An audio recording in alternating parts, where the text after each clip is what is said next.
안녕하세요, 잔브리대망입니다. 오늘은 오피스 365에서만 제공하는 엑셀의 추가 함수에 대해서 좀 알아보도록 하겠습니다. 오피스 365 버전은 항상 구독의 형태로 사용을 하게 되어 있어서 매달 돈이 나가는 좀 약간 가격 부담이 있는 단점이 있는 반면에 꾸준한 업데이트를 진행을 하고 있어서 이전 버전에서 제공되지 않는 기능들이 좀 지속적으로 제공되고 있습니다. 좀 대표적인 것 중에 보면 동적 배열이라는 게 있는데요. 이전에 행렬식이 있을 때 행렬을 다룰 수 있는 함수가 있었는데 그 행렬을 다루는 함수의 경우에는 약간 사용하는 방법이 좀 달랐었습니다. 그래서 예를 들어서 행렬 곱셈을 한다라고 했을 때 이 행렬식은 mmulti라는 요 함수를 사용을 하는데요. mmulti라는 함수를 쓰고 여기서 곱할 값과 다시 곱할 값 이렇게 선택을 한 다음에 기존의 엑셀 파일에서는 Ctrl Shift Enter를 눌러야지 이 값이 들어가는데 이거는 만약에 한 칸만 해놓으면 이 한 칸만 들어가게 되고 원래 행렬 곱을 했을 때 이 3x 2행렬과 2x 3x 행렬을 곱하면은 2x 2행렬이 나와야 되는데 그러면 그 해답이 나와야 되는 범위만큼을 선택을 한 다음에 여기에 선택한 상황에서 mmulti 그리고 이 행렬 위치를 이렇게 골라주고 그리고 그 다음 행렬 위치를 이렇게 골라준 상태에서 Ctrl Shift Enter를 눌러야지 이렇게 제대로 된 값이 나오는 이런 구조를 가지고 있습니다. 이거는 이제 오피스 365 이전 버전의 모든 엑셀에 대해서 이런 식으로 구현이 되고요.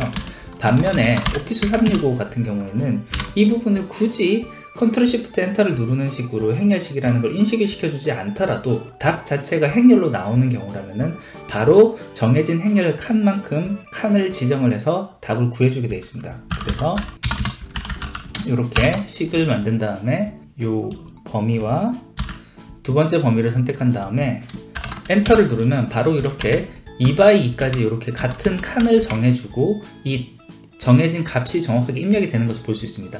이 중에서 보면은 이 첫 번째 칸에만 이렇게 좀 진한 실제 표시로 이렇게 수식이 들어가 있고 요 나머지 칸들은 이렇게 회색 음영으로 이런 식으로 되어 있어서 실제로 이 칸을 클릭을 했을 때는 아무것도 없는 것처럼 보이지만 여기에서 이렇게 값들이 실제로는 다 들어가 있는 것을 볼 수가 있습니다. 그래서 사실 요 네 칸을 다 복사를 한 다음에 여기에 값 붙여넣기를 하면 값만 이렇게 붙여넣으면 요 값이 그대로 똑같이 들어오는 것을 볼 수가 있고요. 그래서 이런 식으로 행렬식을 구하는 방식 자체가 365 버전에서는 조금 바뀌었습니다. 그리고 이를 이용한 함수들이 꽤 많이 추가가 되어 있습니다. 그럼 이 동적 배열을 이용한 함수식들을 몇 가지만 좀 살펴보도록 하겠습니다. 제일 먼저 볼 함수는 필터라는 함수입니다. 이 필터는 요 왼쪽에 있는 요와 같은 이 대용량의 표가 있을 때 이 표에 필터를 걸어 주어서 그 결과값을 바로 보여주는 것입니다. 실제로 여기에서 만약에 이 대용량의 데이터를 필터를 걸어 놓고 필터에 뭐 특정한 날짜 이런 식으로 다 골라주면은 실제로 이 필터 값이 바로 이렇게 들어오긴 하지만 여기 따지고 보면 요것과 똑같은 기능을 만들어주는 함수인데요. 사용하는 방법은 필터 이렇게 하고 그 다음 필터를 만들 범위를 이렇게 고르면 되겠습니다. 지금 요거는 표로 선택이 되어 있기 때문에 현재 테이블 1이라는 이름으로 들어가 있고요. 테이블 1, 콤마 그 다음에 조건을 넣으면 되는데 요 조건 같은 경우는 지금 일자 영역이 equal 20191002로 했으니까 아까도 02로 해볼게요. 0200 이렇게 해서 잘라다가 엔터를 치면 바로 이렇게 만들어지는 것을 볼 수 있습니다. 아까 봤던 것처럼 동적 배열 함수의 특징에 따라서 이 필터로 인해서 만들어지는 결과값은 전체 값으로 이렇게 구해진 영역에 이렇게 뿌려지는 것을 볼 수가 있습니다. 예, 다음으로 살펴볼 함수는 sort by 함수입니다. sort by 함수는 정해진 영역을 sorting한 값을 결과값을 바로 뿌려주는 함수입니다. 이 부분 또한 따지고 보면 요 필요한 데이터 범위를 이렇게 선택을 한 다음에 데이터에 있는 sort 요 상태로 해서 원하는 상태로 sort를 해도 같은 결과값을 얻을 수는 있는데요. 요건 함수를 이용해서 똑같은 결과값, sorting된 결과값을 복사된 테이블로 하나를 더 얻을 수 있다는 그런 의미가 있겠습니다. 사용하는 방법은요, sort by로 하고 별로 소팅할 전체 테이블에 대해서 선택을 하고요. 그 다음에 소팅하고 싶은 영역, 여기서는 예를 들어서 일자는 이미 소팅이 되어 있으니까 일자를 제외하고 연령대별로 이렇게 소팅을 한다. 그리고 소팅 방법을 내림 차순으로 할 거냐 올림 차순으로 할 거냐에 대한 거에 대한 것을 그 다음 옵션에서 정할 수가 있습니다. 디폴트 값으로는 이제 올림 차순으로 되어 있고요. 그래서 이런 식으로 한 다음에 엔터를 누르면 이렇게 값이 그 연령대 기준으로 이렇게 20대에 대한 날짜별로 값들이 먼저 올라온 다음에 맨 마지막에는 70대에 대한 값이 이런 식으로 올라오는 이런 식으로 소팅이 되는 함수를 사용할 수 있는 것을 볼 수가 있습니다. 기본적으로 이렇게 엑셀에서 새로 추가된 동적 배열식 같은 경우는 한 칸에다가만 원하는 값을 집어넣더라도 그 값에 해당하는 범위만큼 값을 다 이렇게 채워 넣어주는 이런 효과가 있는 것을 좀 알아주면 좋겠습니다. 그 다음으로 볼 함수는 유니크 함수입니다. 이 유니크 함수도 따지고 보면 이 전체 데이터 범위를 선택을 한 상황에서 remove duplicated, 즉 중복된 데이터 제거를 해서 이렇게 필요한 항목들을 골라주면 똑같은 효과를 얻을 수는 있습니다만, 여기 또한 우리가 얻고자 하는 값들을 그냥 함수식을 통해서 필요한 값만 바로 뽑아서 리스트를 얻을 수 있다는 이런 장점이 있기 때문에 사용을 할 수 있겠습니다. 사용하는 방법은 equal 유니크에 대해서 정리하고 싶은 요 범위만 이렇게 골라서 엔터를 누르면 그 해당하는 영역에서 유니크한 값만 뽑아서 이런 식으로 보여주는 것을 볼 수가 있습니다. 근데 여기서 또 유니크 함수에서는 옵션을 또 좀 고를 수가 있는데요. 옵션 중에 어떤 값이 있냐면은 equal 유니크에서 전체 범위를 선택을 한 다음에 그 다음에 두 번째 옵션은 이것을 행 방향으로 조사할 거냐 열 방향으로 조사할 것이냐인데, 보통 때는 이제 열 방향으로 행 방향으로 조사하는 게 디폴트이기 때문에 여기 폴스로 해주고, 그 다음 마지막에 한 가지 옵션이 있는 것이 말 그대로 지금 이 영역에 있는 값 중에 중복된 값이 하나라도 있으면은 둘 다 표시하지 말아라, 중복된 값은 아예 표시하지 말고 딱 하나의 값만 있는 경우에만 표시해라 라는 것을 설정할 수가 있습니다. 그래서 여기서 만약에 true를 선택을 하게 되면 하나의 유니크한 값이 있을 때만 표시가 되는데, 지금 이 경우에는 유니크한 값이 아예 없기 때문에 값이 없는 것으로 나오고요. 그렇다면 완전히 유니크한 값을 하나를 맨 아래에 2019-1016이라는 이름으로 해서 하나를 더 추가를 해주면, 여기에 예를 들어서 뭐 23에 70 뭐 이런 식으로 하나만 추가를 해주면 여기에는 딱 하나의 값만 있는 이 숫자에 대해서만 표시가 되는 이런 것을 볼 수가 있습니다. 이게 이제 뭐 유니크에서 하나 더 좀 추가가 된 점이라고 볼 수 있겠고요. 그 다음에 이제 네 번째로 알아볼 함수는 xlookup이라는 함수입니다. 이 xlookup이라는 함수가 어떻게 보면은 가장 좀 이번에 추가된 함수 중에 강력한 함수 중에 하나라고 할 수가 있는데요.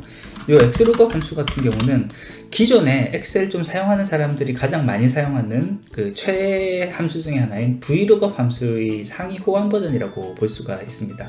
예를 들어서 앞에 유니크를 통해서 여기 있는 군 9에 해당하는 이름을 쭉 다 뽑아왔다라고 가정을 했을 때, 각 군에서의 뭐 첫 번째 값을 뽑거나 아니면 마지막 값을 뽑거나, 아니면 만약에 이 값 자체가 유니크하다면 유니크한 값을 뽑을 때 우리가 보통 vlookup이라는 함수를 많이 썼는데요. vlookup에서는 항상 제일 첫 번째 열에 있는 값을 기준으로 값을 구했기 때문에 vlookup을 구하기 위해서는 그 레퍼런스가 되는 데이터를 항상 그 순서에 맞게끔 재배치해 줘야 되는 문제가 있었습니다.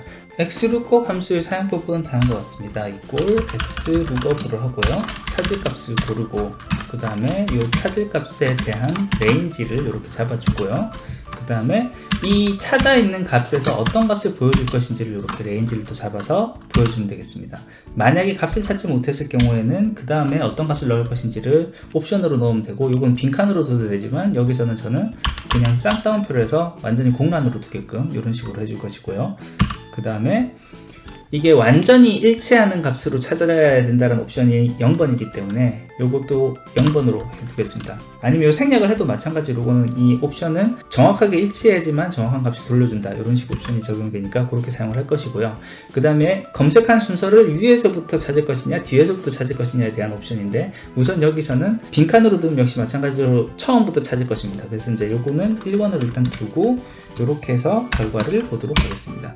그러면 지금 현재 이 첫 번째 칸에 대한 값이 이렇게 나왔고, 요거를 여기까지 복사해서 좀 내려주면은 이 첫 번째 칸만 들어갔지만 이 뒤에 있는 값들이 다 같이 묶여서 이렇게 같이 표현이 되는 것을 볼 수가 있습니다. 지금 현재는 이게 맨 마지막에 옵션이 첫 번째부터 검색을 하는 1번 조건으로 되어 있는데, 이것을 1번이 아니라 -1을 넣게 되면은 역순으로 인쇄를 해서 역순으로 검색을 해서 가장 밑에서부터 값을 찾는 이런 조건이 되는 것이고요. 그래서 이걸 밑으로 쭉 내려서 보면 다른 경우도 다 밑에서부터 검색했을 때의 첫 번째 값을 찾게끔 이런 식으로 사용을 할 수 있게 되겠습니다. 그리고 만약에 여기에 아예 없는 값을 이렇게 집어넣었다 그러면은 어떤 값을 넣어볼까요? 예를 들어서 서울, 여기는 이제 구에 대한 정보니까 서울이라는 정보는 없는데, 이때는 이 값을 복사해서 집어넣으면은 아예 없는 값으로 나오는데, 없는 값에 대해서 요 쌍따옴표를 두지 않고 없는 값에 대해서는 값을 찾을 수 없습니다 라고 이렇게 표시를 해보겠습니다. 찾을 수 없습니다. 이렇게 표시를 했을 때는 요 값이 쭉 복사해서 내려왔을 때 값을 찾지 못했을 때는 이렇게 값을 찾을 수 없습니다 라는 값을 반환하는 것을 볼 수가 있습니다. 그 다음으로 또 추가된 함수는 이제 시퀀스 함수가 있습니다. 시퀀스 함수는 어떤 그 범위의 값을 순서대로 채워 넣는 값입니다. 사용하는 방법은요, 시퀀스로 하고, 몇 줄을 할 거냐, 여기서 예를 들어서 달력을 만든다고 했을 때 5줄에 7칸짜리를 만들고, 그러면은 요 스타트와 스텝을 정해주지 않으면 1부터 해서 차례대로 증가를 해주게 됩니다. 그래서 이렇게 해서 엔터를 쳐주면 1부터 해서 쭉 증가시켜주는 이런 행렬을 바로 만들어지는 것을 볼 수가 있습니다. 요거를 좀 잘 응용하면은 달력 같은 건 만들기가 사실은 굉장히 좀 용이합니다. 요 달력 같은 경우에는 그 날짜를 모두 숫자로 인식을 합니다. 숫자 1을 뒀을 때 이 숫자 1에 대해서는 컨트롤 1을 눌러서 이 값을 날짜로 해서 이렇게 보여주게 되면은 숫자 1을 1900년 1월 1일로 인식을 하고, 그 다음에 숫자가 하나씩 증가할 때마다 요 날짜가 하나씩 증가하는 형태로 인식을 하게 됩니다. 그래서 오늘 날짜를 집어넣고 요 오늘 날짜로 인식이 된 요 날짜를 날짜 형태가 아닌 일반 형태로 이렇게 표시를 하게 되면은 오늘 날짜에 해당하는 숫자가 어떻게 되는지를 알 수가 있습니다. 그럼 여기에 이번에는 그러면은 4월 달력을 한번 만들어 보도록 하겠습니다. 4월 달력에서 보면 그 4월 1일이 포함되어 있는 주의 첫 번째 일요일이 3월 29일인 걸 볼 수가 있습니다. 그러면 여기에 대해서 3월 29일이라는 날짜를 먼저 2020년 3월 29일이라는 날짜를 이렇게 넣고, 그럼 요 날짜에 대해서 또 숫자를 이렇게 확인을 해보면 43919라는 숫자인 것을 알 수가 있고요. 그럼 요 값을 그대로 요 시퀀스라는 함수를 이용해서 넣도록 하겠습니다. 그래서 시퀀스 함수를 만들어 보도록 하겠습니다. 여기 시퀀스라는 함수를 만들고 5줄에 7칸짜리를 만드는데, 첫 번째 스타트하는 숫자를 43919로 하고 요 값을 보여달라고 하면 이런 식으로 값이 표시가 되고요. 그럼 요 값에 대해서는 날짜 수식에서로 인식하는 그 날짜이기 때문에 이게 day라는 함수를 쓰면은 이게 몇 번째 날인지를 바로 날짜 값만 바로 뽑아주게 됩니다. 그러면 29일부터 31일까지 3월 29일부터 3월 31일까지 간 다음에 4월 1일부터 이렇게 다시 날짜가 증가하는 이런 형태의 달력에 해당하는 숫자를 쉽게 만들 수가 있습니다. 예, 오늘은 오피스 365에서 추가된 엑셀의 추가 함수에 대해서 좀 알아봤습니다. 대부분 이제 동적 배열을 적용한 함수들이 적용이 돼가지고 처음에는 익숙하진 않겠지만 사용법을 조금 익히고 익숙해지면은 훨씬 유용하게 많은 부분에서 사용할 수 있을 거라고 생각이 들고요. 오피스 365에서밖에 활용이 불가능하기 때문에 하위 버전의 사용자에게 보낼 때는 이와 같은 함수를 썼던 부분들은 좀 함수식을 제거를 하고 보내주는 뭐 이런 부분들이 좀 필요할 것 같습니다. 오늘 준비한 것은 여기까지고요. 끝까지 들어주셔서 감사합니다. 조금이라도 도움이 되셨다면 구독과 좋아요 부탁드리겠습니다. 감사합니다.